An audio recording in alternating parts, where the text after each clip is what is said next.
Eh bien salut à tous, on se retrouve aujourd'hui parce que j'aimerais vous raconter une petite histoire. Aujourd'hui je vais vous raconter comment j'ai appris à tricher au poker. Alors je ne vous en dis pas plus et place à la magie.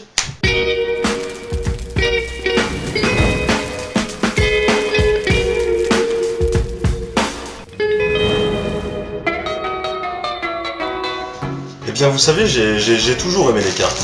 Je me rappelle quand j'étais vraiment qu'un enfant, que j'avais à peu près que 10 ans, mon grand-père allait toujours à ces tournois de poker, vous savez, dans des caves où tout le monde fume le cigare, en buvant un whisky et en jouant aux cartes.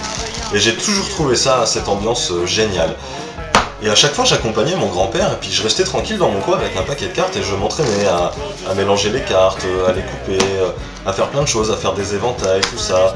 Et un jour, un vieux monsieur s'approche de moi et me dit « Petit, je trouve que tu te débrouilles vraiment bien avec un paquet de cartes. Tu voudrais que je t'apprenne à tricher au poker ?» Je lui dis « Ah bah oui, moi ça me plairait, carrément, j'adore les cartes, ça je sais pas faire, j'ai toujours voulu savoir. » Il me dit « Écoute, le plus important, c'est de contrôler tes 4 as sur le dessous du paquet. » Alors il m'a jamais expliqué comment faire, donc ça m'embête bien, mais je vais le faire comme ça pour vous montrer. Et là il m'a dit, c'est simple, tu distribues tes mains de poker, admettons que vous soyez 5 joueurs, et arrivé à toi, la technique consiste à en fait prendre la carte du dessous du paquet. Et vu que tu as mis tes as en dessous du paquet, logiquement, tu vas te distribuer toi-même les 4 as.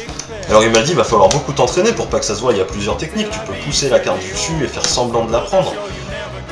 Mais il m'a dit c'est à toi de te forger ta propre technique. Et quand tu arrives à la dernière carte, tu peux prendre n'importe quelle carte, on s'en fiche, parce que l'important c'est que tu as déjà tes 4 as. Alors bon, je trouvais ça assez intéressant, mais j'étais un peu sceptique. Je lui dis écoute, moi je préfère perdre les 4 as dans le milieu du jeu, comme ça, c'est moins visible quoi. Et je lui dis, puis t'as oublié un détail important, c'est qu'au poker on est toujours obligé de mélanger le paquet. Et ça tu l'as pas fait, donc si j'ai mes 4 as en dessous, ben ça marche pas. Et puis je suis bien obligé de couper le paquet aussi, c'est quelque chose, ça se fait au poker, donc ta technique marche pas vraiment. Et puis j'aime pas trop non plus l'idée de me donner la carte du dessous, c'est trop visible, moi je préfère me donner la carte du dessus. Alors bon, ta technique de triche elle est sympa, mais c'est dur quoi, enfin on peut se faire attraper facilement, c'est quand même assez dangereux.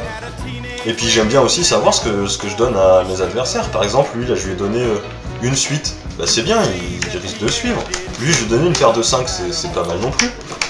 Bon, lui, je lui ai pas donné grand chose, mais j'ai au moins eu quelqu'un qui a une suite, donc ils vont suivre. Et là, il me dit, mais attends une minute. Là, je vois 3 as. T'as pas pu te donner les 4 as si dans chacun de tes adversaires a un as. Je lui dis, ah oui, c'est vrai, on avait parlé des 4 as. Je lui dis, mais le plus important pour moi, c'est pas de me distribuer les 4 as, hein. C'est de me distribuer la main qui va gagner, ni plus, ni moins. It was a teenage wedding and the old folks wished him well.